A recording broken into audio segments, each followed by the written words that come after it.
Hello all welcome to ఇన్ఫోటాక్స్. So SRH versus Rajasthan Royals match మనం already నిన్న ప్రివ్యూలో మాట్లాడుకున్నాం. So Kateramma కొడుకులు 300 దాటేయడానికి చాలా గట్టిగానే ప్లాన్ చేస్తున్నారు. సో వాళ్ళు ఫస్ట్ బ్యాటింగ్ కి వస్తే మాత్రం వాళ్ళ టార్గెట్ 300 అండ్ వాళ్ళ టార్గెట్ 300 కాదో పక్కన పెడితే పక్కాగా ఫ్యాన్స్ మాత్రం ఎక్స్పెక్ట్ చేస్తుంది 300 పక్కాగా కొట్టేస్తారని. అండ్ మిగతా టీమ్స్ కూడా వీళ్ళు 300 కొట్టియడానికే వచ్చినట్టున్నారు అన్నట్టుగానే అనిపిస్తుంది. సో రాజస్థాన్ కొంచెం టాక్టికల్ ఎర్రర్స్ చేసింది, కొంచెం కాదు చాలా పెద్ద టాక్టికల్ ఎర్రర్స్ చేసింది. వాళ్ళు రిటెన్షన్ నుంచి కానీ ఆక్షన్ నుంచి కానీ నిన్న టాస్ గెలిచి కూడా తీసుకున్న డెసిషన్ నుంచి కానీ ఓవరాల్ గా చాలా టాక్టికల్ ఎర్రర్స్ చేసింది. సో నిన్న SRH versus Rajasthan Royals match ఎలా జరిగింది ఏంటి అనేది మనం ఒకసారి డీటెయిల్ గా తెలుసుకుందాం. So welcome to ఇన్ఫోటాక్స్. అండ్ మీరు కనుక మా ఛానల్ ని సబ్స్క్రైబ్ చేసుకున్నట్లయితే సబ్స్క్రైబ్ చేసుకొని ఈ వీడియోని చూడండి. సో రాజస్థాన్ రాయల్స్ టాస్ గెలిచింది అండ్ సంజు శాంసన్ కొంచెం ఇంజూర్ దీనిలో ఉన్నాడు. ఇంజూర్ అంటే పూర్తిగా కాదు, కొంచెం ఫిట్నెస్ గా లేడు. ఓన్లీ బ్యాటింగ్ అయితే చేస్తాడు తప్ప కీపింగ్ చేయడానికి తను ఫిట్ గా లేడు. సో అందుకని Dhruv Jurel keeper and Sanju Samson only impact sub గానే వచ్చాడు. అందుకే మేబీ నాకు తెలిసి వాళ్ళు ఇది తీసుకున్నట్టున్నారు, ఫస్ట్ బౌలింగ్ తీసుకున్నారు. బట్ హైదరాబాద్ పిచ్ 3:30కి మ్యాచ్ అంటే ఫుల్ డే మ్యాచ్ లెక్కే. లాస్ట్ లో ఎప్పుడో కొంచెం లైట్ గా, బట్ డ్యూ అనే ఎఫెక్ట్ ఏమి ఉండవు. పిచ్ కొంచెం స్లో అయిపోద్ది సెకండ్ బ్యాటింగ్ కి. But Rajasthan Royals Hyderabad batting ని చేజింగ్ లో ఆపలేము అని ఒక దీనిలో పడినట్టు ఉన్నది. సో అందుకే ఫస్ట్ బౌలింగ్ తీసుకుంది. బట్ హైదరాబాద్ లోని 3:30 మ్యాచ్, అది కూడా హైదరాబాద్ బ్యాటింగ్ లైనప్ కి ఫస్ట్ బ్యాటింగ్ ఇచ్చాము అంటే గట్టిగానే కొడతారు. అది స్టార్టింగ్ హెడ్ గానీ అభిషేక్ శర్మ గానీ గట్టిగానే చూపించారు. అండ్ వాళ్ళకున్న ఒకే ఒక ఎక్స్పీరియన్స్డ్ బెస్ట్ బౌలర్ అంటే జోఫ్రా ఆర్చర్. అండ్ ఐపీఎల్ లో లాస్ట్ 2 సీజన్స్ గా బెస్ట్ బౌలర్స్ అంటే సందీప్ శర్మ అండ్ తుషార్ దేశపాండే. బట్ వాళ్ళిద్దరు కొంచెం ప్రయత్నించినా కూడా వాళ్ళు ఎవరైతే బెస్ట్ బౌలర్ అనుకున్న ఆప్షన్ లో ఎక్కువ కొనుక్కున్నారో ఆ బౌలర్ చాలా గట్టిగా ఇచ్చేసాడు. ఆ ఇవ్వడం కూడా ఐపీఎల్ హిస్టరీలోనే హైయెస్ట్ రన్స్ కన్సీడ్ చేసిన బౌలర్ గా రికార్డ్ ఎక్కాడు without wicket. Mohit Sharma last year వరకు ఉండేవాడు హైయెస్ట్ రన్స్ ఇచ్చిన బౌలర్ గా వితౌట్ వికెట్. బట్ ఈసారి జోఫ్రా ఆర్చర్ ఆ రికార్డ్ ని కూడా బ్రేక్ చేశాడు. 16 balls లో 50 అని మీమ్స్ కూడా వస్తున్నాయి. బట్ ఒక ప్లేయర్ కి ఎప్పుడైనా జరగచ్చు. But Jofra Archer after injury నుంచి రికవరీ అయ్యాక వచ్చాక ఏ మ్యాచ్ కూడా ఇంకా తన ఇంపాక్ట్ కి తన టాలెంట్ కి తగ్గట్టు అయితే ఇప్పటి వరకు ప్రదర్శన చేయలేదనే చెప్పాలి. సో హైదరాబాద్ ఫస్ట్ నుంచి కూడా వాళ్ళు ఒక క్లియర్ ఇంటెంట్ తో వచ్చారు. ఏంటి అంటే కొట్టాలి కొట్టాలి కొట్టాలి కొట్టాలి. వాళ్ళు 10 runs లోపల అంటే వాళ్ళ బ్యాటింగ్ లో 10 runs లోపల వచ్చిన ఓవర్స్ 3 ఒక ఓవర్ 8, ఒకటి 9, ఒకటి 9, 3 times 10 runs లోపల ఓవర్ వచ్చాయి. 17 overs నియర్ 14 వచ్చాయి అన్ని. సో 286 ఆల్మోస్ట్ ఈసారి వాళ్ళు సెట్ చేసిన హైయెస్ట్ స్కోర్ నే వాళ్ళు బ్రేక్ చేస్తారు అనుకున్నా. కొంచెం ఇదయింది ఎందుకంటే లాస్ట్ లో లైట్ గా వికెట్స్ పడ్డాయి. బట్ వచ్చిన వాళ్ళు వచ్చినట్టు బాగుతూ ఉన్నారు. వాళ్ళ టాప్ 6 చూసుకుంటే లీస్ట్ స్ట్రైక్ రేట్ మన నితీష్ రెడ్డిది 15 balls 30. సో అది కూడా బెస్ట్ స్ట్రైక్ రేటే, బట్ అదే లీస్ట్ అయింది. సో హెడ్ గానీ క్లాసన్ గానీ ఇంకా అభిషేక్ గానీ వీళ్ళందరూ ఒక ఎత్తులో ఒక రేంజ్ లో ఆడారు. బట్ వీళ్ళందరికీ ఆల్రెడీ లాస్ట్ ఇయర్ ఎస్ఆర్హెచ్ తో ఆడిన అనుభవం ఉంది, ఎస్ఆర్హెచ్ తో కనెక్షన్ ఉంది. బట్ ఇయర్ ముంబై రిటెన్షన్ లో తీసుకోకపోవడం, ఆ తర్వాత ఆక్షన్ లో సన్ రైజర్స్ హైదరాబాద్ కు వచ్చిన ఇషాన్ కిసాన్ మరో కొత్త కాటేరమ్మ కొడుకు అంటూ నిరూపించుకున్నాడు. ఎక్సలెంట్ బ్యాటింగ్ అది.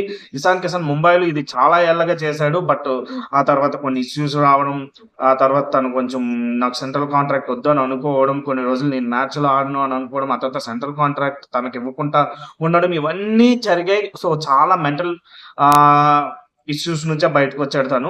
బట్ ఈ మ్యాచ్ అనేది చాలా గట్టి ఉపశమనం తనకి. అందుకే చాలా గట్టిగా సెలబ్రేట్ చేసుకున్నాడు సెంచరీ కొట్టగానే. అసలు ఏ బౌలర్ కి కూడా ఎటువంటి ఇది లేదు. అండ్ రియాన్ పరాగ్ కి కొంచెం అతని కోసం ఆలోచిస్తే కొంచెం బాధ అనిపించింది. ఎందుకంటే తన దగ్గర పెద్ద బౌలింగ్ ఆప్షన్స్ లేవు పెద్దగా. అండ్ ఎస్ఆర్హెచ్ టీం ఒక రేంజ్ లో ఆడేస్తుంది.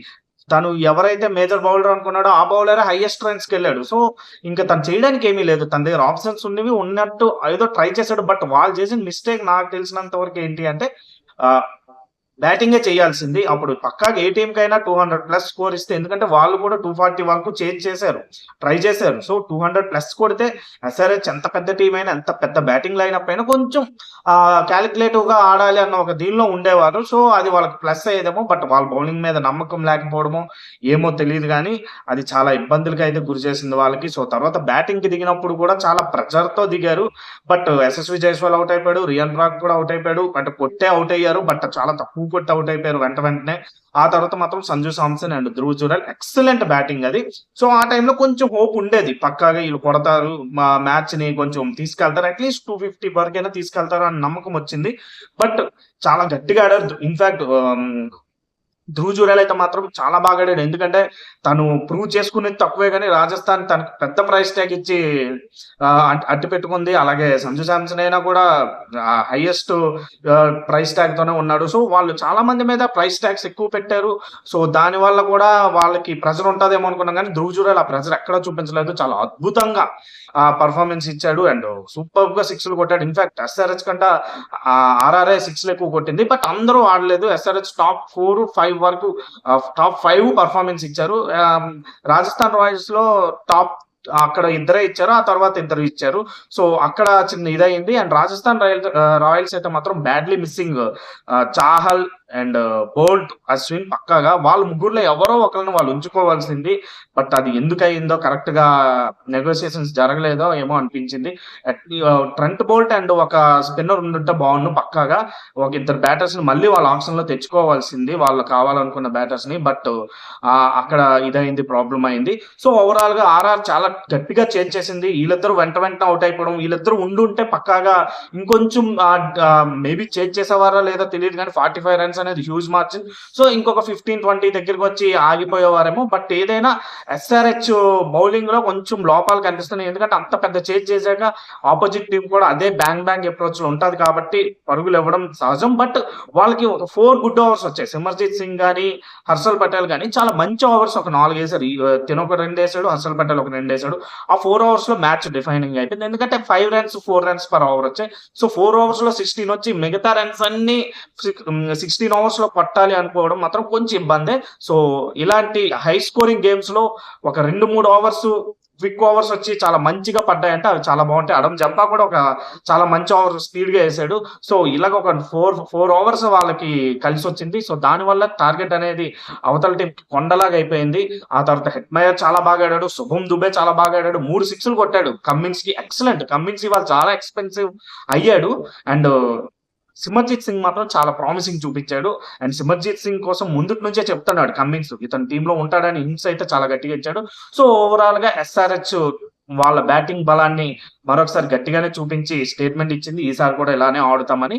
అండ్ రాజస్థాన్ రాయల్స్ గురించి ఏదైతే మాట్లాడుకున్నామో, వాళ్ళు బ్యాటింగ్ లో యంగ్స్టర్స్ మీద పెట్టిన నమ్మకం అయితే వాళ్ళు నిరూపించుకున్నారు. రియాన్ పరాగ్ కెప్టెన్ గా, ప్లేయర్ గా కొంచెం ప్రెజర్ తో ఉన్నాడు కాబట్టి ఒక మ్యాచ్ కోసం తన గురించి మనం ఏం డిస్కషన్ చేయక్కర్లేదు. లాస్ట్ సీజన్ ఎక్సలెంట్ సీజన్ తనకి. సో తనకి ఆ ప్రైజ్ ట్యాగ్ ఇవ్వడంలో తప్పు లేదని అనిపించింది. అండ్ వాళ్ళే సైన్ చేశారు రియాన్ పరాగ్ ని. So no problem. And Yashasvi Jaiswal పక్కాగా బ్యాట్ గెలిపించాల్సిన అవసరం ఉంది. నెక్స్ట్ మ్యాచ్ వాళ్ళకి ఆ టైంలో యశస్వి జైస్వాల్ కూడా చూపిస్తాడని అనుకుందాం. సో ఓవరాల్ గా ఎస్ఆర్హెచ్ మాత్రం వాళ్ళు స్టేట్మెంట్ ఇచ్చారు. ఆర్ఆర్ దీని నుంచి కొంచెం కోలుకొని వాళ్ళ బౌలింగ్ ని కొంచెం స్ట్రెంథన్ చేసుకోవాల్సి ఉంటది. మరి తప్పదు. ఈ సీజన్ కి వాళ్ళు చాలా సార్ట్అవుట్ చేసుకొని ఆడుతూ ఉండాలి. సో ఓవరాల్ గా ఈ వీడియోపై మీకేమనిపిస్తుంది అనేది కామెంట్ చేయండి. Thank you.